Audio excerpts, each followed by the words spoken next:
You're listening to Why We Do What We Do.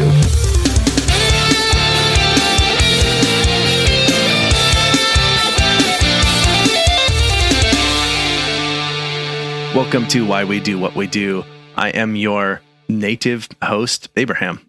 And I am your temporarily visiting host, Shane. We're a psychology podcast. We talk about the psychology things, the things that people do. Sometimes we talk about animals and mental health and all kinds of stuff, wellness maybe. And sometimes we talk about slightly more political things, maybe geopolitical type things. Yeah. And this sort of falls in that category a bit. I think so. And this is one I think is a major talking point, at least in the United States. I imagine it's probably a talking point in other places. Yeah. But it is one that comes up as kind of like, you hear a lot of people make gross overgeneralizations about it. You know, we thought it would be fun to kind of maybe unpack it a little bit and maybe myth bust a little bit, because that's a thing that we like to do on the show. Definitely. Very much so. And we're being coy about our topic, and we'll get to that in just a moment. But first, I'd like to say, if you end up enjoying what you hear today in this episode, if you have been listening to us for a while and you'd like to, there are some ways that you can support us. This is, you can like and subscribe, you can share us with a friend, you can post about us on social media, you can join us on Patreon where you get access to cool stuff, you can buy something at our merch store. If you live in a place with snow, you can write the name of our podcast in the snow for all to see. And by any means you'd like, I guess. I'll talk more about all of those things at the end of this discussion, just so that you're all well aware. But the thing is, this is going to come out. This episode will be published on January 4th, 2023. And so the very first thing to say is Happy New Year. Happy New Year. We made it to another year. We made it to a year that's supposed to be the future, but it feels like the past. Indeed. Thank you for joining us as we venture into the new year. We appreciate it. We're happy to have you here. One of these days, and maybe we've passed it already, but one of these days, our episode will land on January 1st, and maybe will be the very first thing that you listen to in the new year, and that would be very exciting. Yeah, one day. We're getting there. We're working on it. Spotify will tell us if that happens, probably. Yeah. Okay. But because this comes out on January 4th, we do have some things that we can acknowledge as celebrations that you may or may not recognize. So maybe this is a learning opportunity for you. Maybe you already know about these, but we're going to go ahead and acknowledge the days that we have going on. One of them I think is really fun is it is National Trivia Day, which is, I love trivia, so I think that's great. Yeah, I like trivia too. It's also World Braille Day. Awesome. Which is a lot of fun. Yeah. And it is World Hypnotism Day. So many chickens. And then it's also Tom Thumb Day. So for folks who appreciate those other folks that are short in stature, yeah, it's a good day to celebrate. Sure. We have some month-long celebrations, and because we're going to be releasing a few episodes in January, we'll just probably call out a few of these to discuss. I think, ironically, it is both Ginuary and Dry January. Ginuary being a celebration of gin for the month of January, and Dry January not being the fact that gin is very dry and leaves your mouth feeling very dry, but meaning that you don't drink any alcohol. So you can celebrate one of those two ways, but I don't otherwise know how to square that peg. Yeah, that's a polar opposites, if you will. It's also Manuary, but to be a little bit more inclusive, I've always called it January. Sure. So I prefer that. So whatever works. It's also Veganuary. Yeah, I think that's how I'd say it. Veganuary. Yeah. So be hairy and eat vegan food, I guess. Possibly while learning to read Braille or teaching a little person to read Braille. Potentially you have a drink in hand and they don't, or vice versa. Yeah. And maybe you hypnotize them into it, and that's why they're doing it. Whatever works. That's celebrating all the things. Yeah. But we're not here actually to talk about Braille or trivia or types of alcohol that you may or may not drink in January. Instead, Shane, let's talk about immigration. Yeah, we decided to really, just kick off the year with a real barn burner with this one. So we were talking about immigration, and specifically, we're going to get into, all the nuances, or at least do our best with this. What I'll say is there's a lot of moving parts, but we have to understand what immigration is first. And by definition, a migrant is a person who lives in a country other than their country of birth. Some people will say they lack citizenship in their birth country, stuff like that. But essentially what we're talking about there is transnational immigration. We're talking about somebody who has moved from a country into another country and is living in a country at this point in time. Yeah, because you can immigrate technically like within a country. depending on how you're describing immigration, but we're talking about that transnational immigration thing for this discussion, meaning that people who move from one country to another country, and often from a country in which they were born to a country in which they were not born is how it's usually talked about. And so, yeah, we'll do our best to, because there's so many different ways to cover this, and so I think we're going to do our best to talk around all the major points here and always couch everything together as much as we possibly can where things are related. But I think one thing to consider here is, I was looking at some papers in preparation for this, and some people were talking about, like, one thing to consider is that what immigration looks like now in sort of modern times is very different from what it would have looked like say 100 or even 50 or 40 or 30 years ago, because the social life that we live is become very boundaryless, right? The internet makes it so that we can have robust, meaningful connections with people that are nowhere near us on the globe. And their country actually doesn't even matter for those relationships potentially to flourish and exist very meaningfully. And so what has happened is that the reasons that people immigrate, when we'll get into those and what's going on there, it doesn't necessarily mean that what'll happen is that people will move into a place where they have no means of accessing anybody else that they previously had relationships. They often will, depending on their situation, but that still can mean that they're not being able to participate in the people who are immediately around them very fully, depending on what's going on there. And we'll I know we're speaking a little bit cryptically, but we'll get into all that. Yeah, we're going to break down a lot of different things. Now, another aspect of immigration is this idea of assimilation. And assimilation is essentially the idea that an immigrant, somebody who's moved into a new country, should change their customs to the customs of the receiving place. So they should be changing their language, culture, celebrations. We're not saying they should. This is what assimilation is. And people can do a few different things. So people may assimilate fully, although when they do kind of land somewhere or enter a certain culture or community, they may actually change the social cultural landscape as they do move into that space, and the people in the receiving territory may change along with them. So they may kind of learn some new things and adopt some of those customs and those social norms from them. Yeah, they'll bring in their own diversity and fight via sheer exposure that has people sort of learn new things, and they move or change, just shift a little bit. And this is not, in most cases, this uncomfortable, like, oh, I have to give up my way of life. It's more like, oh, I didn't know about this cool food that you guys enjoy that's absolutely delicious. I'm really happy I have that here. Or, I've never heard this type of music before. Love this. This is really cool. Or maybe, don't. That's, there's obviously preference there. But the bringing in diversity just teaches people new things about how other people live in other parts of the world, and so the whole sort of landscape shifts, and that's sort of the full assimilation. Alternatively, you have this. There's sort of talking about these as like theories of assimilation, but I think that there's just like different paths of what assimilation might look like for different people. One of them is you might have people who come in and they don't have the full, like, I'm going full Americana, but they will assimilate parts of it. And that's usually going to be based on the context in which they land. So, like, are they landing in a place where they have a strong community that is of the people from which they just migrated? Or in maybe even another community that's fairly insulated still? Like, can you imagine if you were someone from, like, let's just say India, who immigrates to the United States and ends up in like an Amish community somehow? Like, that would be a very different exposure than like what you'd find in LA. Yeah. And so anyway, they'll assimilate in different ways based on their context, and they can, in many of these instances, end up in somewhat isolated groups of people. Usually that we'll get into how all of that happens, but usually what happens there is they will assimilate to some extent and in different ways. Like, they'll probably figure out several customs. They'll get used to our sort of monetary system and that sort of thing, but they might not necessarily pick up any of our major holidays, for example. Sure, that makes sense. Or another alternative, because there are third ways, people may actually assimilate partially and maintain strong social and economic ties to their departing location. So, people tend to be fond of the place they're from. Some people are, at least. And so they may not lose any of that connection. They may visit pretty regularly. They may have family in those places. So they may never assimilate fully because they may kind of adapt to some of the social norms that do exist in a certain location or community, but they're not going to kind of get rid of all of the things that make them unique and kind of get rid of all of their diversity because they've moved here. This isn't like a Stepford Wives type of thing, right? Like that doesn't always happen like that. Like it's, you're going to have a situation where somebody is very closely tied to their place of origin and really wants to maintain that.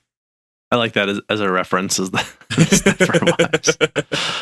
Particularly because that does feel like what is sort of demanded sometimes of us, quote unquote, assimilating into American culture potentially. I will say we're going to speak from a sort of US based perspective, and there's a reason for that, not just because we're here, but because a lot of people immigrate to this country. But we also are, this is meant to apply to anybody who immigrates anywhere in the globe. So we'll try and we'll speak to the sort of isolated US version like considerations of this. But the thing is, like, the immigration talking points, there's a lot of them they're sort of the same around the globe. We've seen in the last several years a sort of shift in many countries toward authoritarianism. And I've had friends who live in other countries. I have friends who have immigrated from the United States to other countries. And one of the things that I've heard from people is this idea that part of why you see this shift is an enormous amount of rhetoric around immigration and the sort of right-wing authoritarian politics, that the direction that people are trying to go with this, often campaign on immigration and clamping down and stopping immigration as their major platform by dredging up fears about immigrants. And so that's part of the reason we want to talk about this now. And we'll get into more about that side of things as we go on. But I also want to make sure, as we continue to talk about this, that we are always considering the perspective of both the immigrant and the departing and receiving countries. So I guess not just both, but all three of those, of like the person who is immigrating is someone we also want to keep in mind as part of this. And then what is the experience for the country receiving that immigrant? What is the experience of the country losing that citizen to another country, and what that all means? So important that we sort of factor that into our discussion as we're thinking about what's going on in immigration. You'll also notice so far that I have not said legal or illegal immigration. And I think that's going to be another important part of this discussion going through it, is making sure we're discussing largely what we're talking about here is legal immigration. So I think we're going to need to spend some amount of time discussing illegal immigration as part of this conversation as we go. Right. So we're also going to present kind of a unique conundrum here, right? So there is a conundrum that comes along with immigration and what this looks like when we have citizens and, a lot of the arguments that go along with the quote unquote contributing members of society and all that garbage. So here's a conundrum. If people immigrate to a country and are very successful, like they achieve high levels of economic success in a new country, are they disliked by the receiving community because they are foreign and yet were able to exceed the success achieved by those native citizens? If people immigrate to a country and are very unsuccessful, where they achieve little economic success in a new country, are they disliked because the receiving community sees them as increasing the poverty or in the area, if they're a drain on the system, or they're degrading the quality of a social group? Like, you kind of see in the United States, at least, and this is probably true for many places, where the immigrant in this situation is kind of in a lose-lose situation. If I'm successful, people hate me because I'm a foreigner coming in and I'm taking opportunities for people. Or if I'm not successful, I am creating kind of more of a burden on the socioeconomic like kind of systems that exist. So it's kind of a crappy situation for some folks. Yeah, exactly. Seen as sort of damned if you do, damned if you don't. People are going to dislike you no matter what ends up happening. Now, I will say that it tends to be the case that people who are successful are not usually seen as disparagingly as those who are not. But the paths to success are so difficult in many countries when they're immigrating that it kind of doesn't even matter what background you come from a lot of times. You might have been a successful business person or doctor or other like high level professional and then immigrate to a country where you don't get any of those opportunities. And they're like, you end up driving a taxi, working a food stand, working like in construction. And it's not because you're uneducated, not because you're lacking skills, but because the path to employment, the path to successful immigration is so difficult and rocky that you aren't able to use your skills and knowledge to your benefit. And then you, again, look like a burden when you shouldn't be, but it was created such that that person ended up being sort of viewed that way, if you will. Yeah. So that's a lot. I think we need to start getting into reasons why people immigrate. But before we do that, welcome to America. Here are some ads. Capitalism.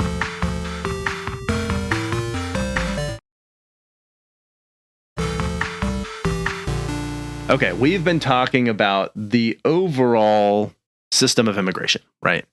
And I think it's important to discuss also the reasons people immigrate in general. And then I think we'll then get into sort of what happens when they immigrate.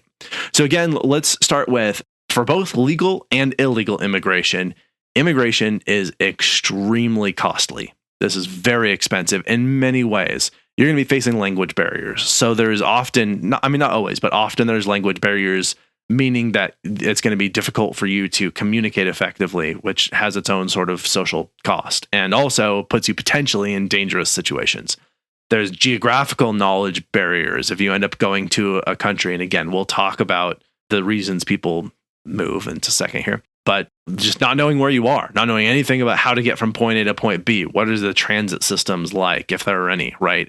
That sort of thing. There is a social isolation that you might be facing coming in, of like not knowing anybody or not being able to find people or not having any of the people you're familiar with. So like, let's say, for example, I moved to another country and I found a little group of people that were also all from the United States. And they all happen to be people who are from, like, let's throw some US people under the bus here, like rural southern states, which is just, I'm not from there. I have spent almost no time there at all. Just because we're from the United States, I'm going to probably not feel a super strong connection to those people. Right. And so, like, just because you like know somebody in the state, in the place that you're immigrating, just because they happen to be from the same country. And I said, no, what I meant was just because they happen to be from the same general country doesn't mean you're going to like feel like, oh, great, I've got a friend here. Like, you could still feel that isolation. Right. Yeah, that makes sense. Yeah.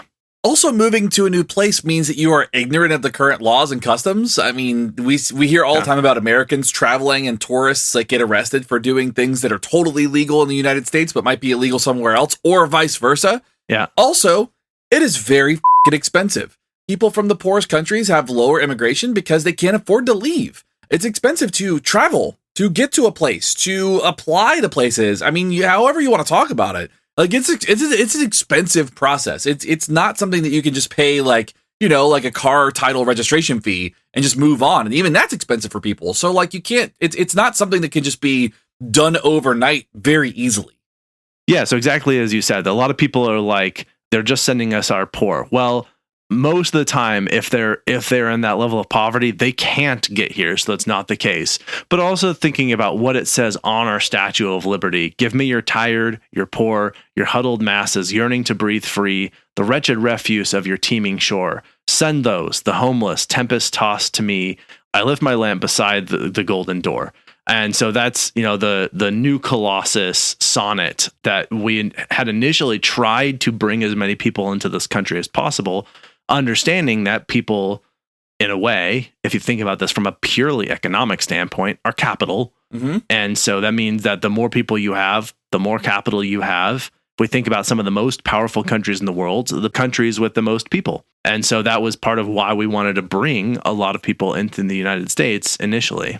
Yeah. And so with that motivation kind of out there, right, and that kind of like general idea of what the United States originally looked at for immigration, despite the fact that a lot of immigrants, when they would get here and, you know, we were saying, hey, come here, they would get here and they would be treated harshly. There are a lot of motivations for people to leave their country of origin, to go to another country of origin. And so, like, again, we're talking about immigration in general here. This is not unique to the United States. There are reasons why people leave their country and go to another country. And so let's spend a little bit of time talking about this idea of push factors. Push factors are essentially a motivation to leave a place. And there are a whole host of reasons why somebody would want to leave: war, economic collapse, climate change, poverty, religious persecution. I mean, talk about the United States. Part of the reason why we ended up here with the colonies was quote unquote religious persecution. But the truth was they just wanted to be more strict, you know? The Puritans got here. They're like, this isn't strict enough. We That's need right. a country where we could be stricter and way worse. And that's how the United States started. So. Yeah, let us persecute the way we want to persecute, where we're the ones holding the whips. Yeah, exactly. And then we created guerrilla warfare. So, welcome to the country, I guess. People might be fleeing oppressive governments, unstable situations, which often can include things such as high rates of crime, lack of safety, just, those unstable situations, that sort of thing. There are people that are potentially fleeing prosecution from crimes. So, I know that's a huge talking point that'll come in. That does happen, exceedingly rare, but it does happen. I mean, it's difficult to do, for one thing. Almost all the ways into a country are going to have some checks and that sort of thing that are looking for that. And known wanted people who are expected to flee are then highly profiled as people who might be trying to get in. So all the ways to get in become increasingly difficult, but it can happen. There are, of course, government changes. Oftentimes, if a government becomes increasingly authoritarian, dictatorial, that sort of thing, and particularly around human rights violations, those are instances when people might leave a country. And then I consider this a push factor, but you could consider it a pull factor, but missionary work. And the reason I consider it a push factor is because usually you're sending someone out of your country on purpose. And where they go is kind of less important than the fact that they're going to a place. Sure. And so that missionary work, I think, is another push factor. So that's a fairly exhaustive list, although I'm sure I missed some. But those are the reasons someone's trying to get out of a country they're in. Yeah, and arguably all of those things are going to be contextual anyway. So those are just kind of generalized examples of why somebody might leave. But there are also reasons why people will go to a country.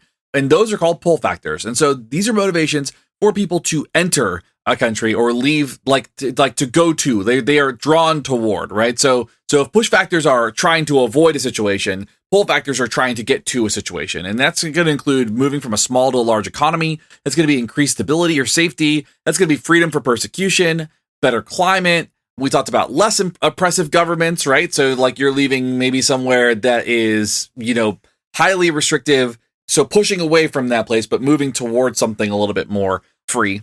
And there might be, situations like romantic relationships, again, missionary work, maybe the draw of leaving your country of origin to go to a place is to go do that missionary work. But there's also education, family, self-fulfillment, exploration. There are a whole host of reasons why people will be pulled into a country. And it's worth evaluating that too from the experience of the person who's doing that. So let's go ahead and pull in, as part of this discussion, some of that legal versus illegal immigration wrapped up in this, right? Yeah. And so we sort of talked about those pull factors being things like education, employment, and family. Those are often going to be sort of the pull factors that are also associated with legal routes to immigration. People can move to countries. So I didn't check all the countries in the world to verify what their policy was on this. Amateur. I know. Rookie hour over here. At least in the United States, family is a big way that people can move into the United States. Basically, it has sort of what's called a family sponsor.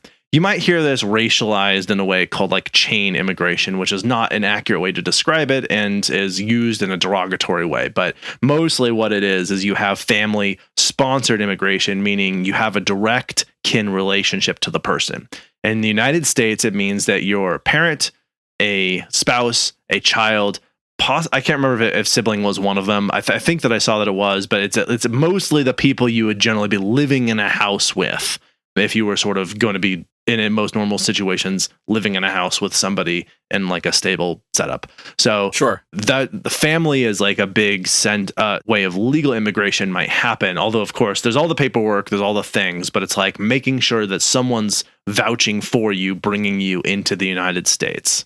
Right. Absolutely. Another example of this is the employment piece, right? So people might get a really great job and come work as a contractor. They might have temporary work visas. My supervisor coming up in the field was somebody who had this experience. They had come here on an education visa, and also were here on a work visa. And when they were out of school, they continued on their work visa for some period of time. He was from Kenya.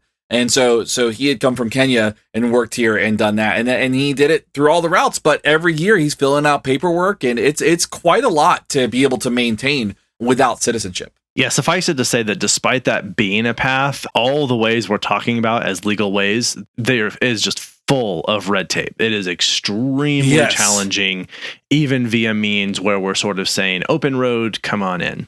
Similar to the employment one is education. Oftentimes people will want to come to a different country to get a better education. The United States has a program for this, so they'll have international students will come in. Sometimes they're sponsored various ways, sponsored by family, people, scholarships, universities. There's lots of ways someone might be sponsored to come in, get an education. Ideally, I would think that most people who are thinking, well, a good legal route to immigration is education, meaning they come in, they're educated in our system. We would generally want to, if we've spent all this time educating them, we want them to then stay and contribute to this country. Like, sure, we brought them up here. Let's benefit from what they now can do. Well, as it so happens, because it is so difficult to immigrate and you have to like be constantly filling out paperwork, reapplying and that sort of thing, there are instances of people getting into this country, getting an education, and then the United States shipping them back out again, out into like back to their country where they take their education and their skills and experience and their ideas with them. And because it's so difficult for them to come back and sometimes impossible, they just start successful companies where they are at. They build up businesses and economies using their skills that we gave them. And that's not because they were like, peace, thanks for the education, I'm going to go out into the world. They came here with a plan to stay. We booted them out and sent them back to a country that we no longer get to benefit from the investment we made in their future. Right. And that I think happens probably in other countries as well, but definitely there are examples of that in the United States. And of course, that comes from what you would consider conservative policies around the paths to immigration and citizenship. So many of you may have heard of an immigration lottery per se. And so essentially the idea, the way it's described by a lot of people who don't know what they're talking about, is that essentially all the countries in the world put all their worst people into a pool, and then somebody just reaches their hand into that and then pulls out a slip of paper with that person's name, and they won the lottery and they get to come here. Or they have the lottery balls, right? Which I used to love watching that when I was a kid, like whenever they would do the lottery and like the little ball would like pop up, the ping pong ball. I was like, I was just more fascinated with that. I thought that was really cool. Yeah. So that's a lot of what people describe it as, but that's not at all what it is. Right. The people that get into the lottery system per se have to apply. They have to put in there's screening. There's all the stuff that goes along with applying for different positions and jobs and schools and all that stuff. You have to apply for that, put in the paperwork to be able to even be considered in that lottery. But there's actually a lot more to it. They also, so there's a cap for the number of people who can, like the percentage of people who can apply to immigrate to a country. And so that means that typically what happens with the lottery is the people who come from countries that don't already have that, they're not high immigration countries. Again, we're talking United States path to legal immigration. These are people who apply to, immigrate to the country. And then of the 20 million people that have that often apply, and if you can imagine 20 million lottery balls, I cannot wrap my head around that number. That's so many that feel like a skyscraper. If you're having a hard time with that, the best way to look at it would be like a ball pit at McDonald's. Like I feel like there's 20 million balls in a children's ball pit at a McDonald's. Definitely not. It's like 10,000 times larger than that, but it's so many. Anyway, obviously they go into a computer system. The computer does do a random draw, and then they bring in. So you're not. The worst of the worst idea is nonsense. Basically, the idea is that it's a random draw from people who go through apply. Obviously, if they apply, they go through background checks. So it's like, all the rhetoric around the nonsense of the lottery being this terrible system is actually a pretty good way to screen people. Now, the lottery system only allows in, I think, I forget how many. It's a few tens of thousands of people out of the tens of millions that apply. So you get the small percentage of them. So it's like the odds are like a 1 in 250 or something like that. Right. As John Oliver put it, that's about the same odds as you being shot once you get here. So yeah. So great odds. Yeah. It sounds like a real path to success. Yeah. So that's the sort of lottery one. That's another legal path. The final legal path we'll talk about is actually associated with those push factors, and that's the refugees. Most countries have some kind of asylum or refugee program, people who are fleeing countries for various reasons. Terrorism, human rights violations, war is a very common one. The people who are fleeing those regions will migrate to countries often nearby because like that's what they can do. But they'll go kind of anywhere they can. And all countries have programs to take in refugees. So I didn't look at the entire history of the United States refugee policies. In 2008 to 2016, the cap was about 100,000 people. From 2016 to 2020, it got lower. Well, actually, 2016 to 2018, it was lowered to about, I think it was 45,000. I want to say 45,000. And then it was lower. It was like 11,000 or something from 2018 to 2020. And so these are people who are trying to legally immigrate by going through the refugee system where their country is falling apart for whatever reason. And they're like, we need help. Can someone please help us? I would like to think that if the United States was falling apart and it was this war-torn, ravaged nation where you could not reliably find food or shelter or warmth or anything, that you could turn to one of our neighbors or some country that we could get to and say, like, can we please move here? Maybe it's temporary, maybe it's permanent, but we absolutely cannot survive in the system, or our lives and our well-being are at risk, that some people would be willing to take us in. I like to think that other countries would treat us with that kind of grace. So I'd like to think that we as a country would also treat those people with grace. What you tend to see, though, is that in many countries, the example, they're very select about refugees, and they will select them based on where they're coming from. Yeah. And so there's many European countries that have done this thing where if people are trying to get to a European country, they will block people who are from countries that have people predominantly dark skin, and they are welcome with open arms, the people who come from countries of people with light skin. And a very clear example of this can be seen in the recent war in Ukraine, where many Ukrainians fled the country in the invasion and the destruction of their homes, and were easily led into some of the nearby countries that had very recently constructed extremely strict and difficult to overcome obstacles to their country, including physical walls and like barbed wire fences and that sort of thing, let them all in. And then they said, yeah, that's because we're getting these well-educated people. Yeah. There's nothing to say that all the people they're getting from Ukraine are like their PhDs, right? They're getting kids and all kinds of people from all kinds of backgrounds and that sort of thing. I would be happy to take, Ukrainian refugees. I think that I'm really happy that countries were willing to take them in. It's nothing against them. It's the fact that they pointed to that as their reason, while then not allowing people from like Africa, for example, to come into their country. Yeah, it's a real bad situation. Exactly. So they're basically just saying like, well, we let them in because they're educated. That's why we didn't let the other people in. I'm like, you're not actually checking their education status at all. Like it only has to do with the color of their skin and where they're coming from. Arguably, you've seen that in the United States too. When the travel bans were going on, they weren't travel bans from Norway. It's true. The thing with this topic is it's going to elicit some of those feelings about race and othering that comes up a lot in this. And I think it's worth kind of shining a spotlight on that to understand that immigration is not typically an immigration issue. Immigration is typically a race issue. And that's what you kind of see in a lot of countries. It's we prefer this group of migrants, but not this group. And they kind of, cloak it in different, like, education, or, they're coming from, a place that they could, maybe we can benefit from, quote unquote. And it's just kind of a bogus thing. It's a really easy way to gatekeep in certain countries and to really put in bigoted policies. Absolutely. And I think that leads to what I think is one of the most critical points of this whole discussion. And we'll get to that after a quick ad break, because we blew right past our ad break. So yeah, we'll come back with that, with this cliffhanger.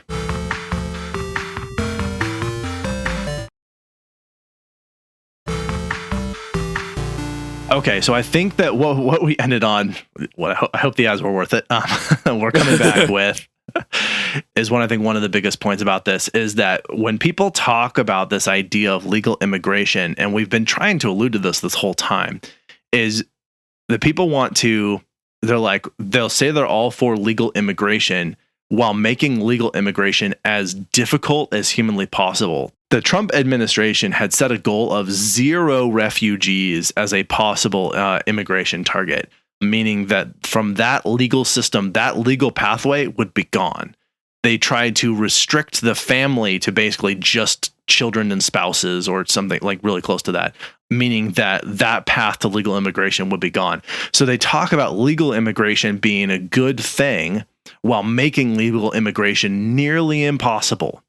And so it seems like that's showing your hand a little bit. It's not that it's the legal immigration that you don't like. It is any immigration, unless it's from countries with people with predominantly light skin.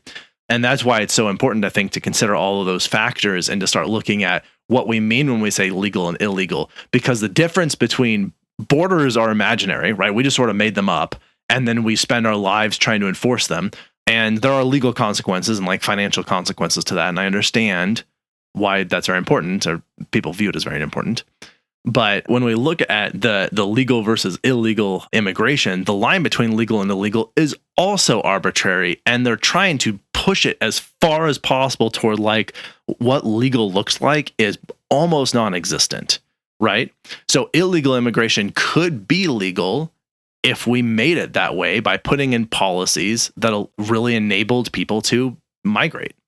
Well, and we talked about this on the freedom episode. So like, I think this is an important kind of piece to go back and listen to. I think it was the freedom episode where we talked about the idea that the people in power are the people to kind of set the rules, right? And so like freedoms and what we discern as like a right to free speech or any of those things are governed by the people who put those policies in place. And so here we are talking about this potential thing, right? This idea of immigration, but really the only rules that we have set are the rules that we have set ourselves. Like there's nobody is coming from on high and being like, this is what immigration should be. It's absolutely very arbitrary rules.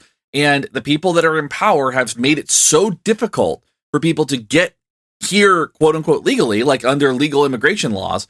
Like they've made it so difficult that it's shocking that people are surprised that any sort of illegal immigration happens. And I think as part of that too is thinking about, a lot of people say, well, you're just saying just like let everyone in unrestricted.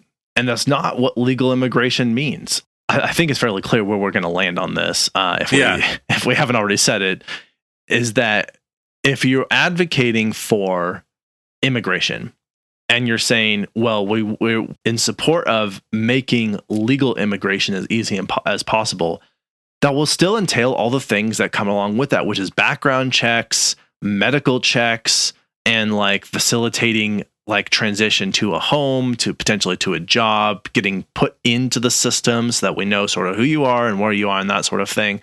And I'm not necessarily advocating for like a giant government program where it's like we need to be tracking every move that you make, but we probably do want to know who's here.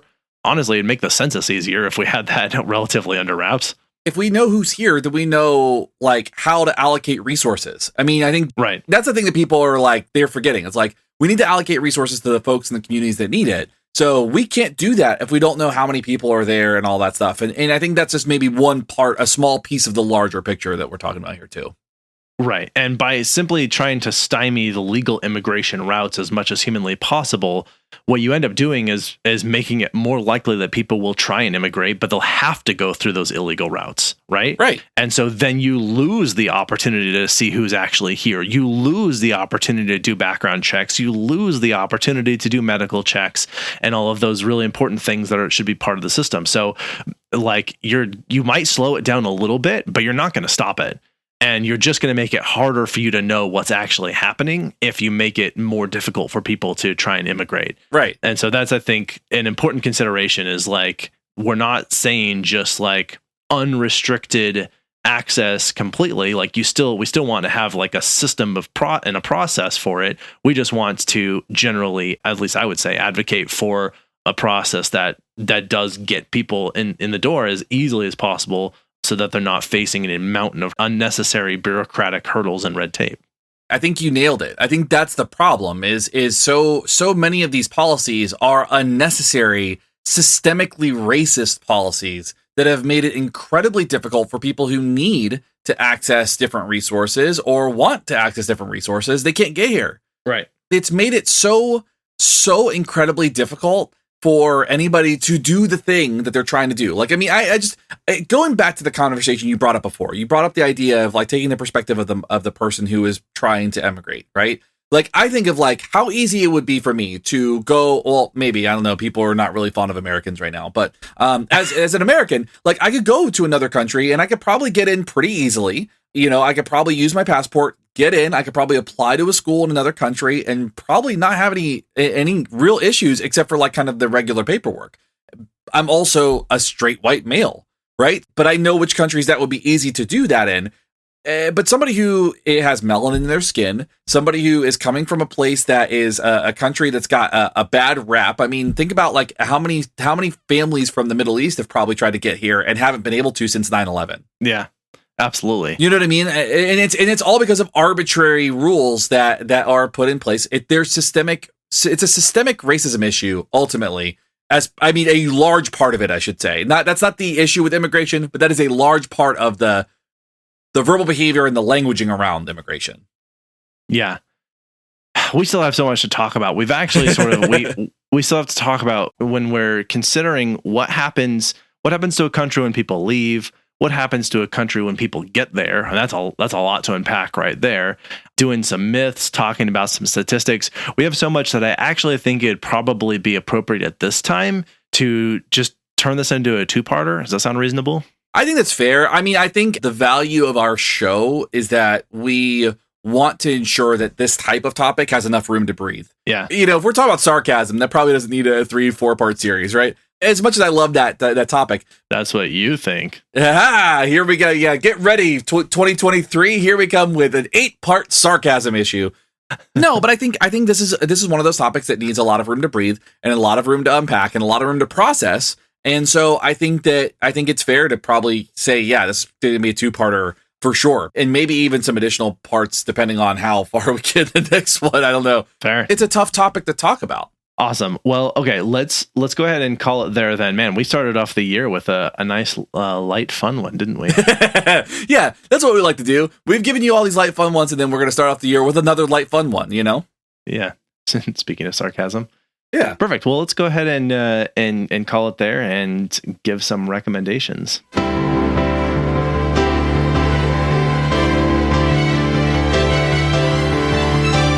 Recommendations. I am recommending a tabletop game. This is sort of a board game. This is a style of game called Roll and Write. And what that means is that all the components you'd usually find with a game, the board and the pieces and that sort of thing, they're kind of instead depicted as icons on a piece of paper that's got all the art of the board game. And essentially on this, you will be just sort of filling in with a pencil, usually, pieces of what's going on to make your choices. So rather than move a piece around the board or like collecting tokens or whatever or money or something, whatever you're doing, you just are checking things off on a piece of paper and you get to allocate your resources that way. And the idea is that you then make your choices on a piece of paper. So it allows you to essentially condense a large game into a fairly small game. Sure. And there's a game that I like called Dinosaur Island. And there is a roll and write version of it called Dinosaur Island Roar and Write. I love that. Yeah. And this is, again, it's a dice game, but where you then will draw on this little pad of paper. And it's sort of a streamlined version of the game. I love the game. I think once you get this, it has a lot of steps. There's like a lot of things to do, but once you've gone through it once and you get it, then you can pretty much just play the game. People look at it and they see a complicated game because there's a lot of pieces to it. But once you understand just the sequence, you can go through it fairly easily. This the Dinosaur Island Roar and Write, it really streamlines it down to a very straightforward sort of few steps sort of process. And so I think that makes it more accessible anyway. So that's my recommendation. And the publisher is Pandasaurus Games, so you can find it there. And I'll put a link to the website in the. I love that so much. That's so fun. It is funny. I think this is the first time we both recommended games together, and so I'm recommending a game as well that I got as like a family. Like, so my son. So just to kind of some background, my son he's going to be 10 next year. Like this, cool. Actually this year in 2023. In like a couple days. So on January 10th. I knew that he was younger and that he was about that age, but it did not occur to me that there was a 7-year gap between your first and second. Yes, there is. It's exhausting. Not fun. Very, very different. No, it's fine. So my son recently got into Pokemon. And as a child of the 90s, I was very into Pokemon. I remember when the craze came out and I played Red and Blue and I was all about it and had to collect Mewtwo and had to make sure I used the Master Ball at the right time and all that stuff. You know, it did the whole thing. Cool. So I remember playing that and it was a blast. Well, they had recently come out with a new Pokemon game called Scarlet and Violet. And so the valley between the Red and Blue and Scarlet and Violet is incredible. I mean, wow. So this game is it's on Switch. It's entirely open world. So this is more of a video game than a card game. It's totally a video game. Okay, got it. It's an entire open world. Get to explore the entire island that you're on. The Pokemon don't hide in tall bushes anymore. They just walk around and you see them and you can interact with them and you can run by them and you don't get surprised by them. The battle system is like the same but kind of different. They've added some new things. I mean, it is really pretty incredible what they have done with this game since its inception, since the very first one. You know, you're leaving Pallet Town to go explore, Kanto, and now you're here on Paldea, I think it's pronounced. It's like based on Spain, so everything is like got a little bit of like a Spanish flair to it. Cool, but it's really, really cool. Like it's a really fun game. I'm obsessed with it right now, and there's like 400 Pokemon in this game. Fun, that's awesome. Yeah, it's wild. It's so good. So kicking off the new year with some entertainment. That's really fun. Yeah, it's really a blast. I mean, I'm like I said, I'm totally obsessed with it. So I can't wait to play it some more tonight. Love that for you and for your son and for everybody out there who's enjoying their Pokemon. Yeah. Amazing that that's lasted like almost 30 years or more than 30 years now. Yeah. And they keep like reinventing it and coming up with like really cute Pokemon. There's a Pokemon that's a dog that's made of bagels. Awesome. Love that. All right, well, it's good to call there for recommendations for all of that. And as I mentioned, if you would like to support the show, we'd love to have you. Things that you can do that do not cost you any money are leaving us a rating and a review. Say something nice, draws people in. It pushes us to the sort of top of like, hey, check this out. We were very lucky and very fortunate that we had some very good ratings on Spotify this year. So if we can keep that up, that's fantastic. Yeah. And all of that. So yeah, just all doing those things really helps. The other way you can support us, if that's something you would like to do, of course, if you'd like to do so financially, is just pick up some merch. We got so many things. We got patches and water bottles and hats and beanies and jackets and stickers and all kinds of fun stuff. And then just it's the way to declare to the world the kind of nerdiness that you would like to just shout from the rooftops. I am passionate about podcasts. Yes. By putting our sticker on a bunch of stuff or wearing, a jacket or something for some reason. I think it's great. Yeah, I think any of those things are perfectly appropriate. Please do. Yeah. Otherwise, if you just want like more why we do what we do, head over to our Patreon. We do not get through these episodes without making mistakes. Sometimes a lot of mistakes. Sometimes, almost always, there's like side conversations that happen and little bonus like there's a lot of swearing that could potentially happen. You get to see our faces. So joining us on Patreon, you get access to that. You also get access to our episodes a few days early. Is definitely a perk. I know everyone wants is just more faster, right? Yeah. And so that's something you can do there. And yeah, so those are some couple ways. Thank you to the people who have already taken that leap. They are just generous, amazing, wonderful people. Again, who really helped make this possible. That is Amanda, Brad, the Daily BA, Joshua, Justin, Justine, Kelly, Kim, Kostia, Layla, Megan, Mike M, Mike T, Shauna, and Stephanie. Just so helpful. Thank you guys so much for all of that. Of course, quick thanks to my team, because without them, I could not do this show. That is Justin, Alan, Jess, Patrick, and of course, thank you, Shane, for recording with me today. Thank you. Always appreciate you. Of course, thank you, listeners, for being with us today. And I think the last thing I want to add to this is that, of course, if you have something to say about immigration, if you like to tell your story about your path to immigration, maybe add something to what we've been talking about, or even correct something we may have gotten wrong, feel free to reach out to us. You can contact us directly by emailing us at info@wwd.podcast.com. You can find more about the stuff that we do on our website as well, and you can always reach out to us on social media on sort of the normal channels there. Happy to interact and talk with people through those. Yes. That being said, if you're going to throw a bunch of like racist alt-right rhetoric at us that is based on nonsense fiction, then I'm not going to engage with that. So if you have a lot of hate to throw our way, don't bother. It will land on deaf ears. But we're certainly open to constructive criticism and feedback on people who have something constructive and useful to say. And as I said, very interested in hearing people's stories. 100%. All right. Is there anything I missed or anything you'd like to add before we wrap it up? Not this time. All right. Happy New Year. Thank you for listening. Thank you, Shane. I think we're done. This is Abraham. And this is Shane. We're out. See ya. You've been listening to Why We Do What We Do. You can learn more about this and other episodes by going to www.wwdpodcast.com. Thanks for listening, and we hope you have an awesome day.